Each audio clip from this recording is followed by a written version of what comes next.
व्यक्ति लोग खड़े हुए, तो आइए जानते हैं कि किनके द्वारा इनको ठगा गया है। सर नमस्ते, आपका नाम क्या है? मेरा नाम बबलेश कुमार चौबे है। मैं शिक्षक हूँ सरस्वती शिशु मंदिर में।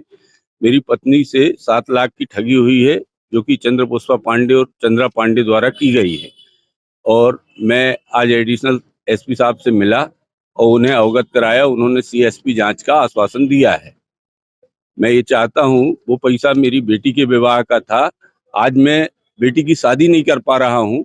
मुझे ऐसा लग रहा है या तो मैं मर जाऊं या बेटी को मार डालूं, क्योंकि मैं बहुत पीड़ित हूँ। बहुत कम तनख्वाह में अपनी नौकरी करता हूँ और कैसे मैंने वो पैसे जोड़े थे बेटी की शादी के लिए, मेरी आत्मा जानती है। लेकिन प्लाट के नाम पर, व्यापार के नाम पर मेरी पत्नी से धोखे से ठग लिए गए। यदि वो पैसा नहीं मिलता है तो ज्यादा से ज्यादा ये होगा कि मैं एसपी ऑफिस में आकर ही आत्मदाह कर लूंगा। लेकिन मुझे पैसे वापस चाहिए, जिससे मैं अपनी बेटी का विवाह आनंद पूर्वक कर सकूं। ऐसे एक और हमारे बीच में महिला खड़ी हुई है, जिनको भी चंद्र पुष्पा पांडे ने अपनी ठगी का शिकार बनाया है। मैडम आपका क्या नाम है? कौशल्या हरवार। सर मेरा मेरा ना जेल का टेंडर के लिए, पोहा वोहा के लिए, मैं तो एक आम महिला हूँ और ऑर्डर का काम करती हूँ खाना का। और उसने मेरे से 3 लाख रुपए लिए कि मैं आपको टेंडर दूंगी, और उसने कोई टेंडर नहीं दिया, कोई पैसा नहीं दिया। इतनी आश्वासन दी कि मकान तक के लिए बोला उसने कि मेरा मकान बिक जाएगा तो मैं दूंगी पैसे।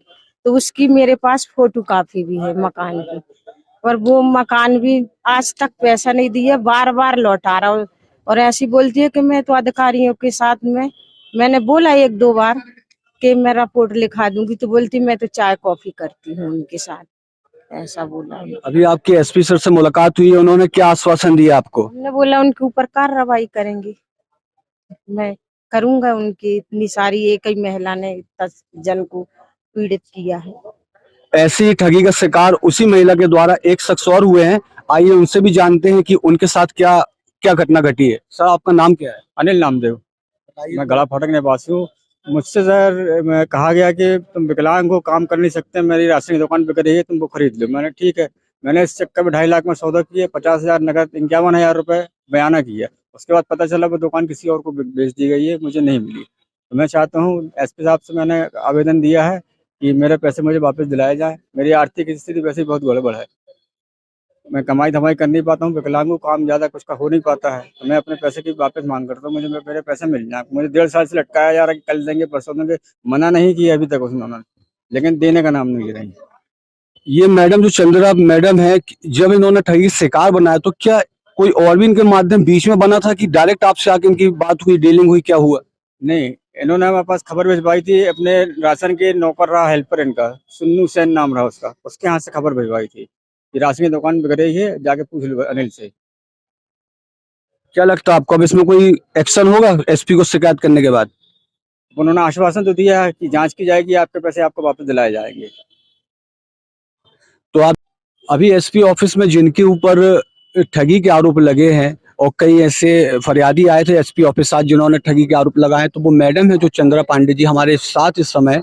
आइए उन्हीं से जानने की कोशिश करते हैं कि जो उनके ऊपर आरोप लगाए जा रहे हैं वे वास्तविक है कि निराधार है। मैडम आपका क्या नाम? मेरा नाम चंद्रा पांडे उर्फ चंद्र पुष्पा पांडे। आपके ऊपर जो आरोप लगाए लगाए जा रहे हैं एसपी ऑफिस में कि आपके द्वारा ठगी की गई है, इसमें आपका क्या कहना है? मेरा ये कहना है कि ठगी करने का तो प्रश्न ही नहीं उठता। जो बबलेश चौबे 7 लाख के चेक की बात कर रहे हैं, उन बबलेश चौबे के ऊपर ऑलरेडी कोर्ट में परिवाद है और न्यायालय में उनका प्रकरण दर्ज है।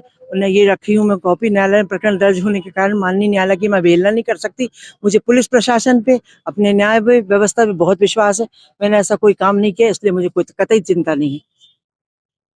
तो फिर आपके ऊपर आरोप क्यों लगाए जा रहे हैं? मेरे को लगातार 2-3 लोग लगा रहे हैं। चलिए बबलेश चौबे की बात, उसके अलावा और भी लोगों ने लगाया। बता रही हूँ, दूसरे आरोप लगा रहा है मेरे पर वो विकलांग अनिल, वो उसको नाम दो, उससे मैं कभी मिली ही नहीं। उसके पास कोई प्रमाण नहीं। सिर्फ क्या है, मैंने राशन दुकान, उसने बोला था मुझे दे दो, मैंने कहा था बिल्कुल दे दूंगी। लेकिन उसने मुझसे, अखिल है जो मेरा लड़का जो वकील बन रहा है, उसने कहा कि तुम राशन दुकान नहीं लेना, ये मेरे पर सब हो रहा है मेरी संपत्ति कारण। मेरी इतनी बहुत बड़ी संपत्ति है, वो संपत्ति पे कब्जा करना चाहते, इसलिए ये आप उन लोगों को ला के लगा रहा है। वो भी बिल्कुल निराधार है, कोई सबूत नहीं। तीसरी ये बात है महिला की, तो महिला कहना नहीं चाहिए मुझे, एक महिला है, एक ठेला ढाबा लगाती, वो महिला के पास कहाँ से 3 लाख रुपए आएगा जो मुझे देगी? नेचुरली बात। और दूसरी बात, महिला स्व सहायता समूह, मेरे बैंक की डायरेक्टर थी, स्व सहायता समूह बनाती थी मेरे बैंक में बैठ के। जब स्व सहायता समूह बनाए तो मैं उसका 1,75,000 रुपया आया, सब 50 महिलाओं का। तो मैंने उसको 1,00,000 रुपये ला के घर में दे दिए थे। वो संध्या चंदेल एसआई मैडम बता देंगी आपको। लाडगंज में पूरा प्रकरण, ये तीनों प्रकरण पूर्णतः निराधार हैं। ये सिर्फ इसलिए किया जा रहा था कि मेरे साहब से बात हुई अभी ऊपर, एसपी साहब ने मुझे बुलाया है, मैंने उनको ही बताया ये सब करा जा रहा है मेरे उस लड़के अखिल राज के कारण, जिसको मैं एक फूटी कौड़ी नहीं दूंगी। और मैंने वसीयत करी थी इसके नाम पे, उसको भी मैंने कैंसिल करवाने के लिए ऑर्डर दे दिया। और मैंने एसडीएम कोर्ट में भी ऑर्डर दे दिया, मैं इसको कुछ नहीं दूंगी। मुझे जान से मारना चाहता है इसने और इसकी पत्नी ने मेरे पर जो हमला किया ना 29 तारीख की रात को 10:30 बजे, उसकी न्यायालय में कोर्ट में पेशी चलने लगी। उसका 22 तारीख की पेशी है, आप देख लेना, मैं आपको बोलो तो वो भी दिखा दूं। मैंने एक एक कागजात दी, इसने धक्का मारा, मैं बच गई, मेरे मुंह में नल लगा, नहीं तो मैं खत्म हो जाती। इसकी ये और इसकी पत्नी सोनम राज। बट ये तो आपकी पारिवारिक मामला हुआ है। पारिवारिक मामला को एब्रीच करके लोगों को बुला बुला के ऐसा कर रहा है कि हम ठगी हैं भाई। इसने जाके मालूम अंदर क्या बोला, ये मेरी माँ नहीं मेरे पिताजी के पास आई, जबकि मैं ऑलरेडी, अगर इसकी माँ नहीं हूँ तो फिर ये क्या है, ये क्या है, यू शुड अंडरस्टैंड, आप समझ जाइए, मैं इसकी माँ नहीं हूँ। दूसरी बात, इसके पिता के पास आई तो कोई मैं वो थी, मैं तो इसके पिता से अतुल सिन्हा कलेक्टर के सामने रजिस्टर्ड मैरिज करी, वो भी मेरे पास प्रमाण मौजूद है। अब मैं इसकी मानसिकता को क्या कहूँ, इसकी सिर्फ मानसिकता इतना है, पैसा पैसा पैसा, ओनली मनी। मैंने उसको वकील बना के बहुत बड़ी निहायत गलती करी, मैंने इसको काली जी का अध्यक्ष बना के निहायत गलती करी। अभी काली जी के चंदा में 22 लाख आया, इसने सब खा लिए। उसकी जांच एसडीएम साहब करेंगे, मैंने लिख के दिया, वो एसडीएम साहब सीधी चले गए। अब जो धुर्वे साहब हैं उनसे मैं जांच करवाऊंगी, मेरे ऊपर छोड़ दीजिए, मेरी बदनाम करने हैं, एक माँ नहीं हूँ मैं। यानी कि मैडम आपको कल मिला कि ये लग रहा है कि कहीं ना कहीं आपके बच्चे के कारण आपको आज ये कारण देखने पड़ रहा कहीं है। ना कहीं नहीं लग रहा सर, कहीं ना कहीं नहीं लग रहा, मेरे बच्चे के ही कारण ये सब हो रहा है। मेरा बच्चा नहीं, अब तो कुपुत्र हो गया, मैं उसको कुछ नहीं समझती, मैं उसको सब चीज से निष्कासित कर चुकी हूँ और कर दूंगी। मेरी जायदाद के लिए ट्रस्ट में गया था, ट्रस्ट में लोगों ने कहा तुमने उसको पैदा किया कि उसने तुमको पैदा किया। मैंने कहा आप ही बता दो साहब। बोले तुम्हारे नाम पे ओपन प्रॉपर्टी है, सारी प्रॉपर्टी तुम्हारे नाम पे। मेरे पिता ने तो कभी जीवन भर, इनके पिता ने तो कभी कुछ नहीं किया, मेरे पिता ने मुझे दिया सब जायदाद। मेरे पिता करोड़पति थे, उन्होंने मुझे दी, इसके पिता तो बेचारे ज्योति टाकीज में वो थे, क्या ना, गेट कीपर। उन्होंने मेरे का बहुत साथ दिया, मैं उनकी हमेशा याद करती हूँ। और मेरे पति अगर होते तो इसकी औकात नहीं थी मेरे पर ऐसे इल्जाम लगाने की। मैं डायरेक्टर थी बैंक में, दूसरी बात मैं जबलपुर महिला कांग्रेस कमेटी की अध्यक्ष थी, मैं सब पदों पे थी। अभी आलोक मिश्रा जी से मेरी बात हुई, मैंने उनको बताया तो उन्होंने यही कहा, ये सब अपना व्यक्ति करता है तो अपन क्या कर सकती है बताइए। और आप मेरा विश्वास कीजिए सर, आपका जो भी चैनल है, मैं आपसे बोल रही हूँ, मैंने कभी कोई ठगी नहीं की, न कभी करती हूँ, मुझे आवश्यकता ही नहीं ठगी करने की। तो ये थी मैडम चंद्रा पांडे जी, इनका कहना है कहीं ना कहीं जो इनके ऊपर एलिगेशन लगाए जा रहे हैं तो इसमें इनका कोई सरोकार नहीं। हाँ, इनके बालक के द्वारा कुछ गलतियां जरूर हुई हैं, जिसका मैं बार काउंसिल में जाने वाली हूँ, इनके जो पूर्व में जितने भी इनके ऊपर केस है वो सब रजिस्टर्ड केस निकाल के बार काउंसिल को सौंपूंगी। ऊपर भोपाल जाऊंगी, राधेलाल गुप्ता जी से मिलूंगी, इनने मेरे साथ जो किया है मैं इसकी सनद रद्द करवाऊंगी। बस मेरा इतना निवेदन है कि आप मेरा विश्वास कीजिए, मैंने कहीं किसी से ठगी नहीं की। मेरा चेक का लेन देन हो सकता है पर ठगी किसी के साथ नहीं करी मैं। भू माफिया मुझे बता रहा है, मैं सेंट्रल जेल में मैंने 9 साल काम किया, उसी जेल में मुझे 110 दिन जाना पड़ा इसी की वजह से। इसको तो भिखारी था, मैंने इसको क्या से क्या बना दिया। इसकी पत्नी के पास कुछ नहीं था, आज इसकी पत्नी ने 4 मंजिला मकान बना लिया अपनी मायके से।